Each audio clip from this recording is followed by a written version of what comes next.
Hi guys, we are going to be learning about the history of Nike skateboarding, okay, Nike SB. So if you're new here, my name is Bianca and I am a beginner skateboarder.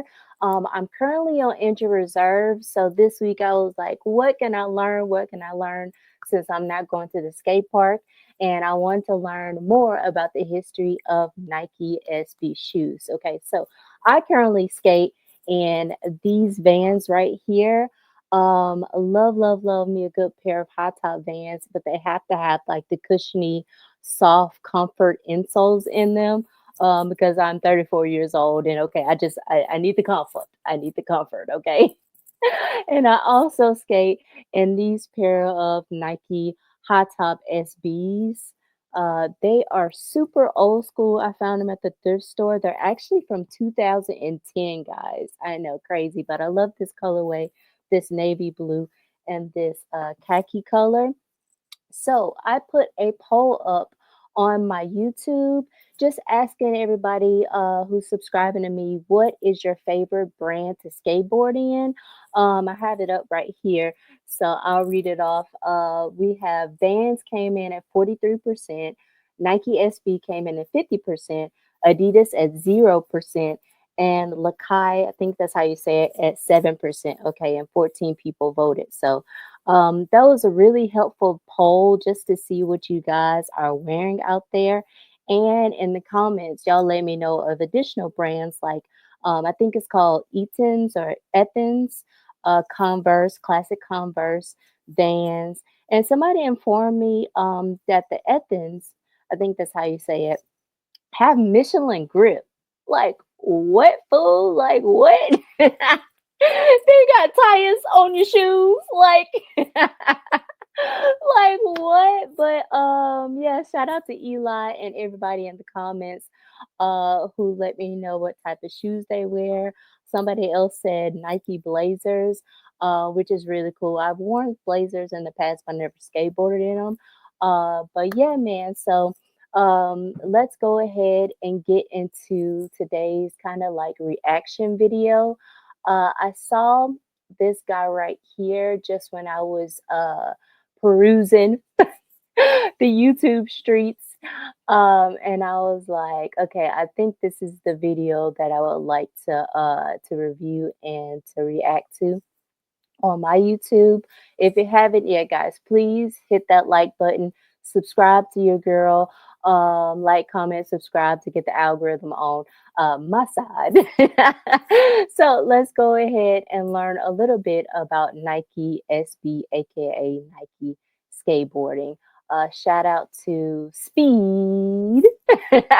Let's go ahead and subscribe and throw him a thumbs up and let's get into the video. Nike SB, Nike Skateboarding. Ooh, those were the what the dunks, weren't they? Golly. Shout out to Jeff Staple. You might own a pair. You might own five. What's the where these the Nike Dunk Hornitos? Some really Nike, some I can't remember these called Steven Jowski or something like that. Correct me in the comments if I'm wrong, but my fiance had a pair of those. You might own 25. And even if you don't, there's probably somebody in your life who cares way too much about sneakers. I'm a sneakerhead. Of course, I'm going to keep all the original boxes that the sneakers came in.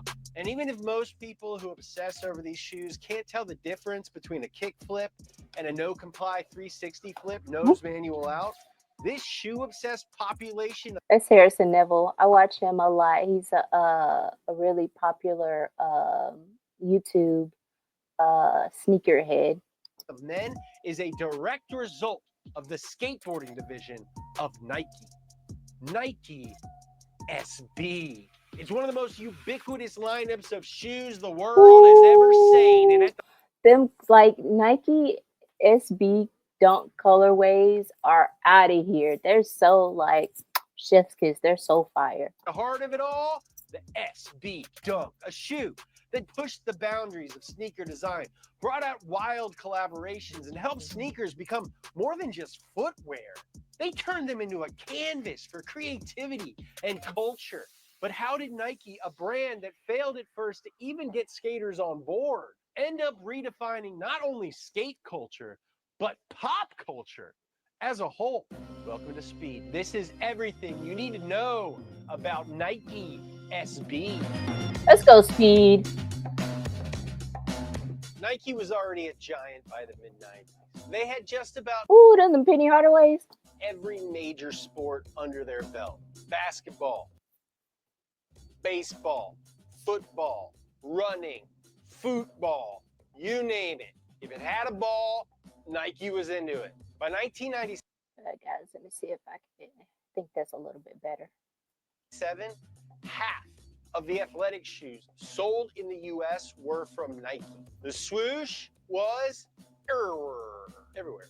But in the world of skateboarding, Nike had about as much cred as Ralph Lauren does amongst goths.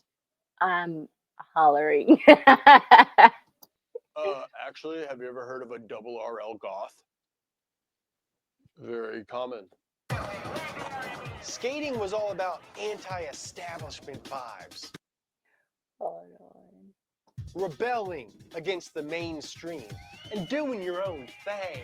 I mean, it's a bunch of boys and girls rolling around on doors with wheels on them. It's a wild concept. You ever look at skateboarding and just think, like, what is that? It's gymnastics on a board with wheels on it. So That's so true. I never thought about that because guys and gals in them days be doing some wild stuff on the skateboards. The video from before, we saw a guy ollie throw his skateboard into a bush.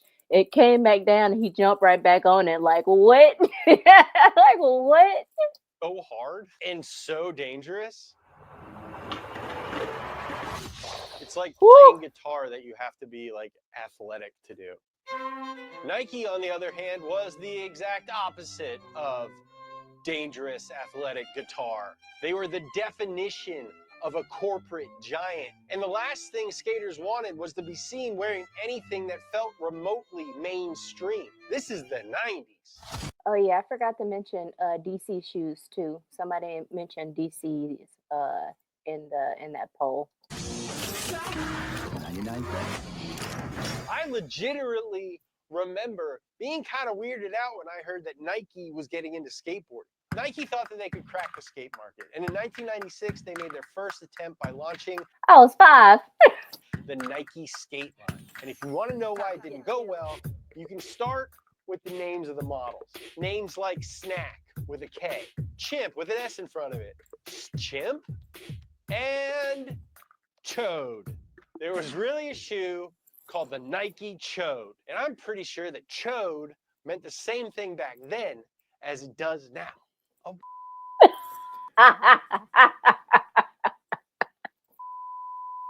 Nobody in the boardroom was like, it's not even, it doesn't even mean anything else. It's like a Nike executive heard a bunch of skateboarders talking like at a gas station.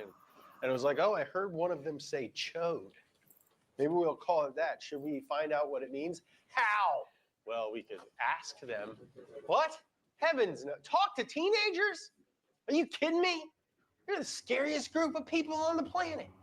They might make fun of how I look. They see your weakness and they just dive in on it mercilessly. Now let's figure out how to sell shoes. Chode it is. Chode it is. Chode, chode, chode, chode, chode, chode, chode, chode, chode, chode. Nah, bro, super funny. That is hilarious. A young Bam Margera was actually the very first rider on the Nike skate team. No way. Shout out to Bam. But the shoes were so bad, he didn't even want to wear them. To fulfill his contractual obligations, he'd simply cut the Nike swoosh off of the chodes and then glue them onto his own shoes that he could actually skate in. That's crazy. That's how far off the mark Nike was. Instead of embracing Nike, skaters stuck with brands that they trusted. Vans, S, DC, America, Globe, DVS, and Osiris. That reminds me, guys, do y'all like skateboarding in thick shoes like the Osiris and the DCs? Or do you prefer like the slender ones like the Najee Houstons, the Converse, the slender Vans? Let me know in the comments. These brands were skate first and born from the same culture. Nike was seen as a poser attempting to jump into skating. But Nike didn't give up that easily. In 2001, they tried again by buying out a small Portland-based skate brand called Savior. Now, the idea was simple. We trick everybody. If skaters don't want to wear Nikes, maybe they'd wear something from a smaller... Dang, bro, those look like Noctas.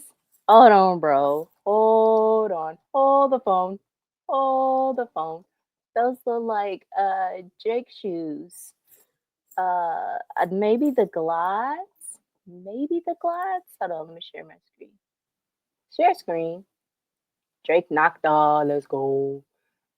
Look, so check it, right? Let me put in the black and yellow colorway. See? These are the hot steppers. Don't the Drake Nike knock the hot step? Was it Air Terrain? Look like the saviors that he's talking about. That's crazy, bro. That's crazy. Wow, wow, wow, wow. Okay, let's get back to it. Look just like them shoes. less corporate brand, one that just so happened to be owned by Nike, much like Anheuser Okay, so Nike bought out the skateboard brand Savior. Yeah, that's where we're at right now. Okay. Busch owns all of these small craft beer companies. Now, Savior would have access to Nike's cutting edge technology, giving them a leg up in terms of performance. And they brought in a solid roster of skaters, including Stefan Janoski, Brian Anderson, Stefan Janoski. That's what that shoe's named after. That guy right there. Brad Staba, John Rattray, and Tim O'Connor. Savior had a laid back, irreverent attitude that theoretically resonated with skaters. They put out shoes with features like bottle openers built into the laces and ran marketing campaigns That's kind of cool. that leaned into Oh, let me open up your beer. Hold on. I got it. It's on my shoe. the athletes' personalities. But despite doing a lot of things right, Savior never really caught on. Their shoes weren't selling, and by 2004, Nike pulled the plug. Still, Savior was an important stepping stone. Nike learned from the experiment about branding, about respecting the culture, and about the importance of building real credibility. And that brings us to the moment when everything changed. Okay, so life lesson here. Nike bought out Savior, learned the culture, learned like new skaters, actually talk to the people who they're trying to market with. It did not work, but in turn, they learned so much from it. So, life lesson here. Even if things don't work out, you can still learn from that L and make a W. Nike SB cracks the code. After 2 failed attempts, Nike was ready to give it one more shot. And in 2002, they made the move that changed everything. They put Sandy Bodecker in charge of launching Nike SB. Bodecker was a Nike veteran who joined the company in 1979 as a footwear tester and rose the ranks to help the company break into European soccer, i.e. football! If you're a soccer player like Jesse, then you get made fun of. But you also know just how massive Nike is in that sport. But skateboarding, this was going to be a different beast entirely. Bodecker knew that Nike couldn't just waltz into the skate world and expect skaters to accept them. There was too much skepticism, too That dang joke. much bad blood from the previous attempt. So instead of throwing money at the problem, Bodecker did something simple, something that I think a lot of us should do. He listened. He talked to skaters, to shop owners, to the people who actually live and breathe the culture. He became a skate fan first and then built from there. I think he probably read more Thrasher than me, which is awesome though, right? Because like, hey, if you're gonna be in part of skateboarding and want to be welcomed, like, you're gonna have to really know the depths of it, right? Not just, how can we make money on this? There's no magic bullet here, just honest conversations about what skateboarders wanted and what Nike could bring to the table. It looked like he approached skateboarding by going, we can't get in there unless we do something for skateboarding, because the previous things looked like it was trying to take from skateboarding. The big breakthrough was a shoe that Nike already had, that skateboarders already loved. I'm talking about the Dunk. Let's go, Air Jordan 1s, baby. It was originally designed for basketball back in 1985, but Ooh. skaters in the 80s and 90s had adopted it because of the durability and solid ankles. No, I'm tripping. Dunk, baby. They look like the ones though. I'm tripping. They look like the ones, but they in turn they really do look like the ones. Like, hold on. Let me go get my ones. Okay, so I have the Gatorade ones. Love this colorway. High top. And then I have low tops here. So Air Jordan ones, highs and lows. And then here is a old school Nike Dunk. Like similar, right? Similar. They look so much alike, from the toe box to even the height, guys. Check it. Even the height on them is the same. And then this part up here, the angle. So, yeah, man, they look the same. That's why I thought that was an actual Air Jordan 1, because they have the same silhouette. That's crazy. I don't think I never just clicked and thought about that before. So instead of creating an entirely different model, Bodecker and his team took the Dunk and retooled it for skating. They beefed up the tongue, added more padding for extra comfort, and used Nike Zoom Air technology for better cushioning when ollieing and such. The result? The SB Dunk.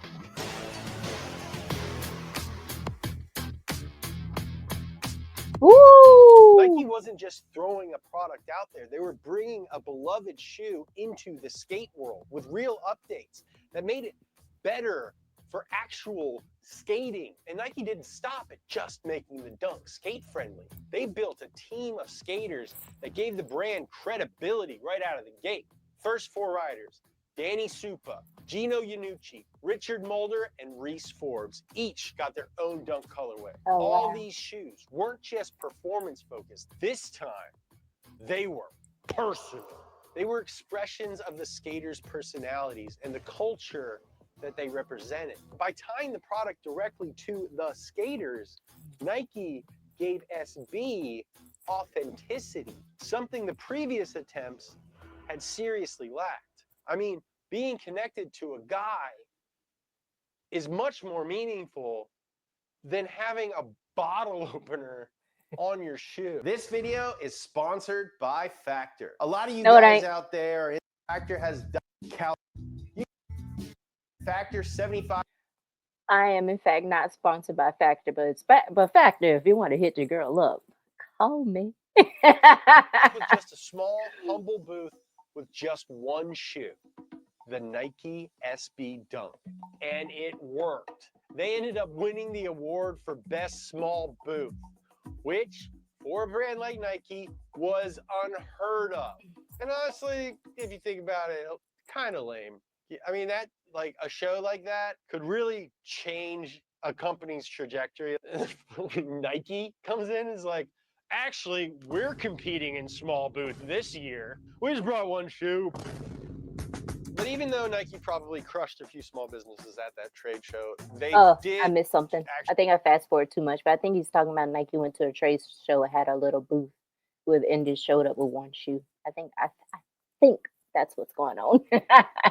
Actually do quite a bit for small skate businesses. Focusing on local skate shops rather than bigger retailers put Nike SB in the best place to reach skaters while supporting small businesses that were beginning to be neglected by the other current major players for skate shoes. Today, Having a Nike SB account helps lend weight to a local store and may even help a store stay in business.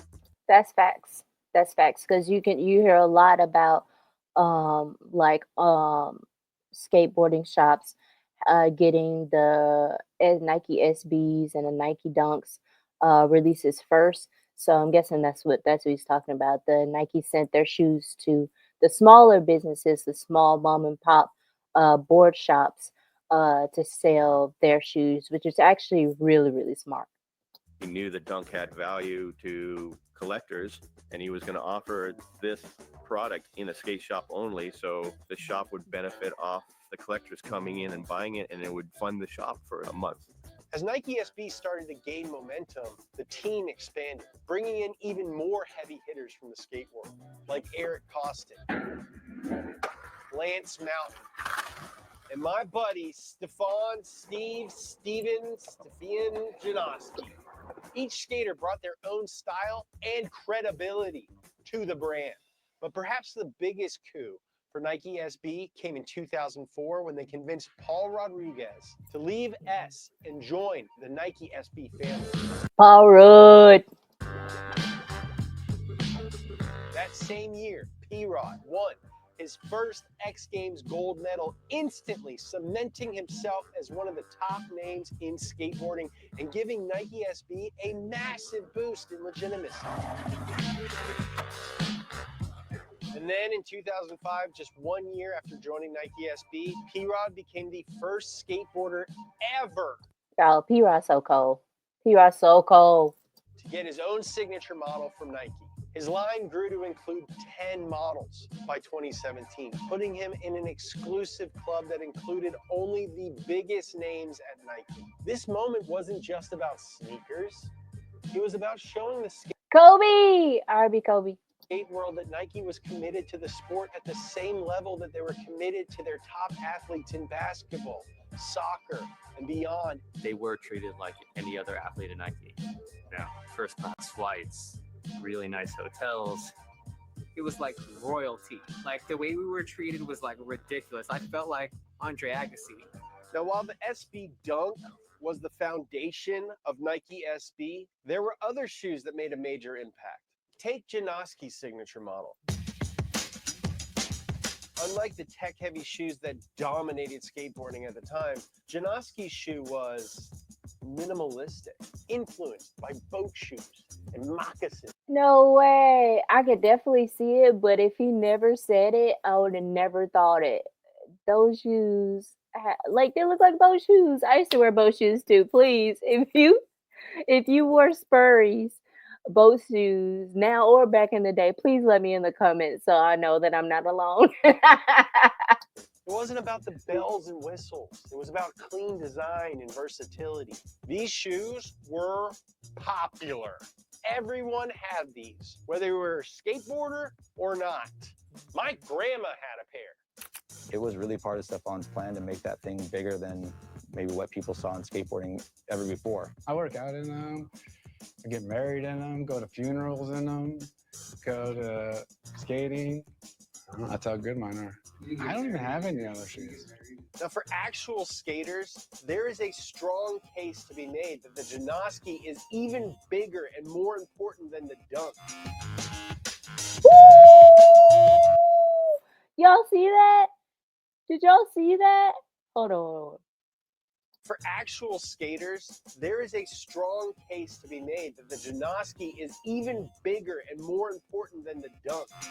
Bruh fail. His shoe came off. He caught it. Oh, he cold. He is cold.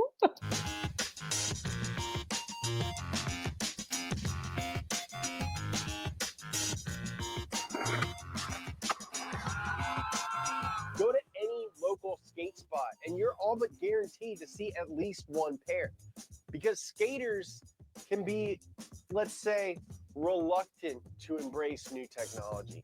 And the Janoski has been the go-to now for 15 years. Outside of skateboarding, 15 years is a long run.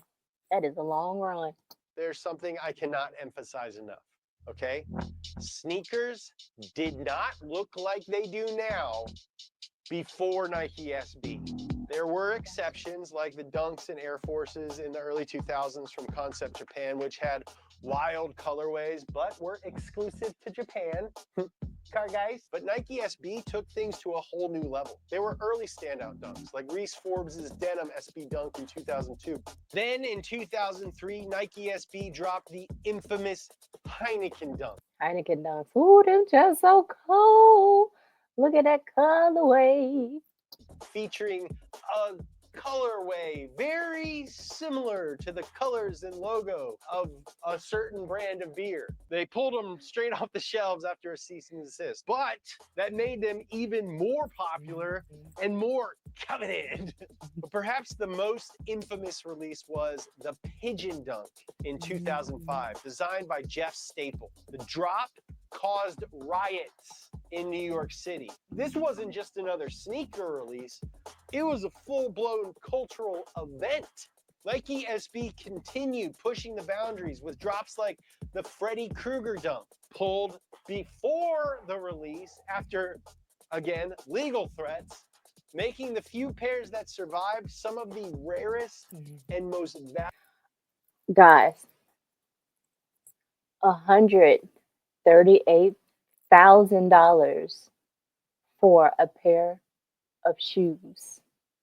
Give me clap it up for that. Give me clap it up for that. That is crazy and amazing. Like what? Like I could only pray and dream and just manifest that like my fourth and sip hats from my clothing line thinking those are worth $138,000 one day. Just for one single hat now. One single hat that is it's hard to grasp. It's hard to grasp. Valuable sneakers the world has ever seen. And speaking of valuable, the Paris SB Dunk featuring unique artwork by Bernard Buffet became one of the most sought after shoes ever. And later skaters like my friend Rashad Ware and cultural icons like my friend Magnus Walker also had their own special SB shoes. Nike SB That John hard. I love that shoe right there. I never knew what it was called, but I love the colorway and the concept. This is really dope. didn't just change the way that skaters looked at sneakers, it redefined what a sneaker could be. Each limited drop felt like a new chapter in the SB story, and the scarcity of these releases only added to the hype and What was it? Off-white Air Maxes? hype there was. These are one of the biggest contributors to the fact that the word hype is used so much. Nike SB was no longer just for skaters, it was for anyone who appreciated design. It's for everybody. Everybody loved and wants to get them hands on Nike SBs. Not so much now. They went crazy in like 2020, like COVID times. But yeah, they still. I feel like they still up there though. Design. Anyone who appreciated culture, anyone who appreciated storytelling, all wrapped up into a pair of sneakers. And those are all things that I hope you appreciate. This is a grail among grails. This is a beautiful shoe. Oh my god, that's my size.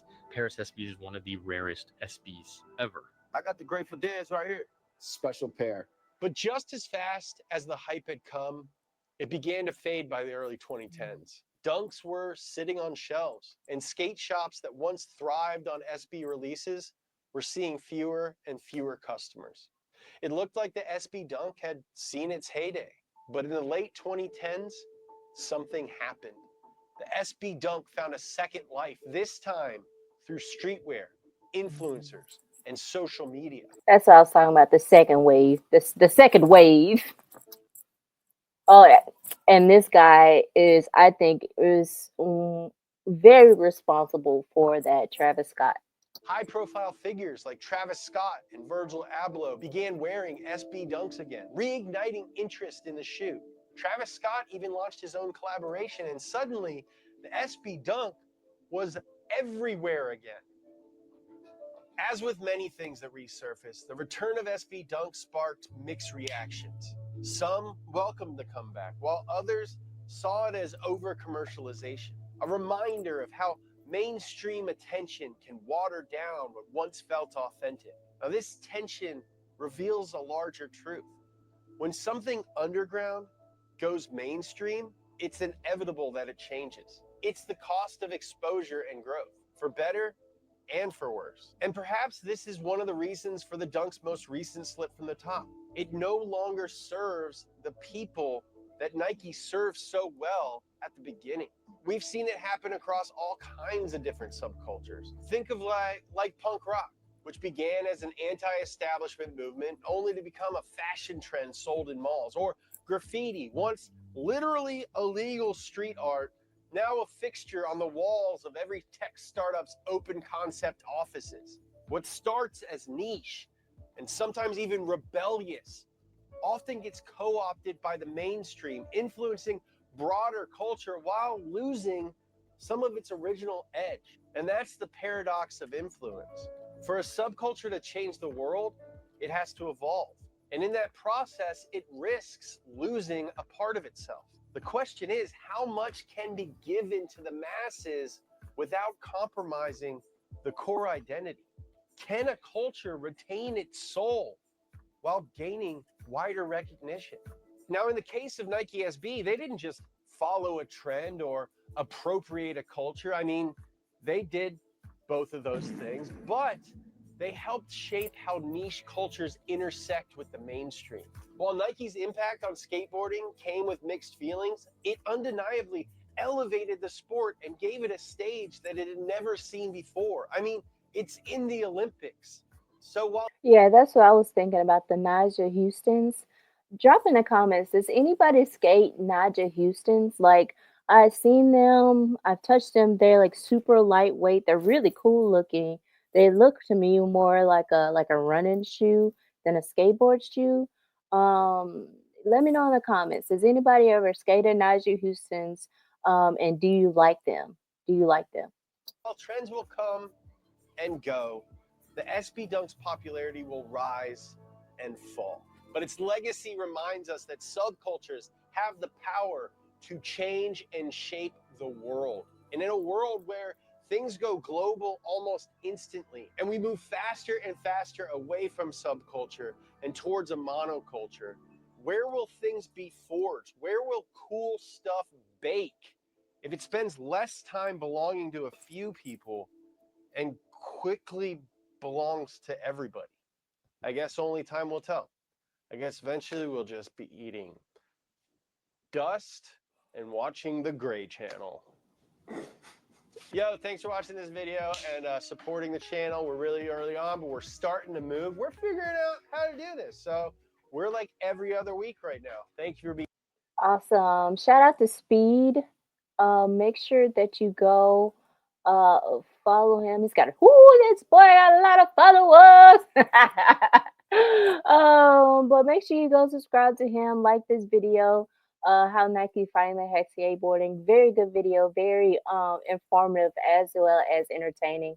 So shout out to Speed for dropping that knowledge and providing that super dope video. So yeah, man, thank you for watching today's video.